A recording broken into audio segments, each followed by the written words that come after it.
Hi everybody, it's Chevy with Daily City Rec, and today I'm going to show you how to make a princess themed ornament. Mine is based off of Rapunzel. For the supplies, you'll need a foam brush, some glitter, some Mod Podge, clear ornaments, a cup, some fake flowers, pipe cleaners, and a pair of scissors.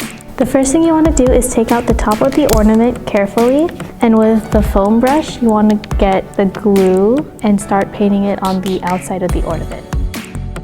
After you've applied Mod Podge on the outside of your ornament, go ahead and pour glitter over the ornament, but make sure you're doing it over a cup to catch the glitter.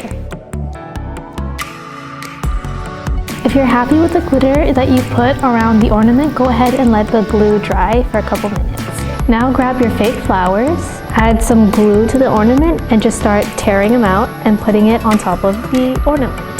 If you think you put enough flowers onto your ornament, go ahead and let it dry in the cup, but make sure the flowers are face up. Let it dry for about 10 to 15 minutes. With an adult, cut through the top of the ornament with some scissors and make a U shape with your pipe cleaner and push it through the top of this. To prevent the pipe cleaner from going through, just start twisting it at the bottom and then insert it through your ornament. And that is how you make your own princess themed ornaments.